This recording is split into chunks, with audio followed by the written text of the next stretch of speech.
Les livraisons futures, où en sommes-nous?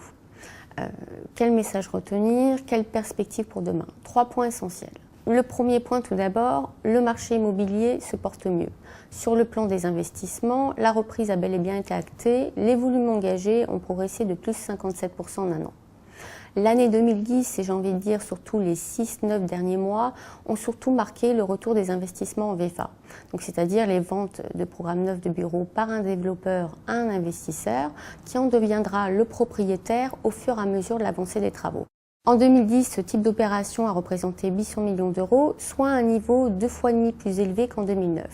Ce sont 11 opérations vendues, dont 4 dites en blanc, c'est-à-dire que les projets vendus n'avaient pas encore trouvé preneur. Le deuxième point à retenir, c'est que même si le marché des VFA a retrouvé des couleurs, les opérations lancées en blanc, c'est-à-dire sans utilisateur avant le démarrage du chantier, sont encore peu nombreuses compte tenu des difficultés de financement de ce type d'opération non sécurisées.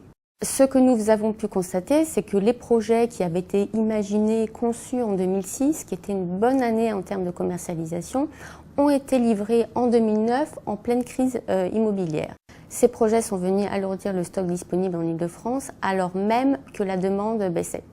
En 2 ans, les utilisateurs profitant de conditions de marché favorables ont pu ainsi absorber cette offre neuve.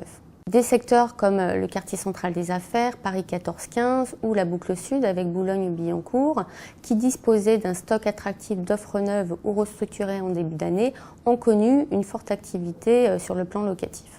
L'offre a soutenu la demande lorsqu'elle était de bonne qualité. Il s'agissait d'immeubles neufs ou restructurés, au loyer réajusté, à proximité de transports en commun ou de grands axes, localisés sur des sites tertiaires établis, mixtes et sécurisés, et le plus souvent s'inscrivant dans une démarche de développement durable.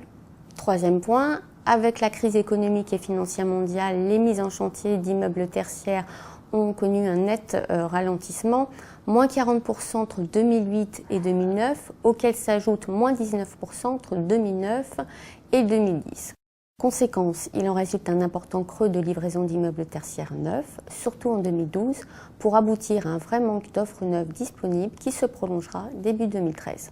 Pour finir, ce qu'on note aujourd'hui de façon certaine, après 2 années, si je puis dire, de léthargie forcée des montages tertiaires, les développeurs reprennent leur opération mise en sommeil et s'engagent à nouveau sur des fonciers à Paris ou en première couronne.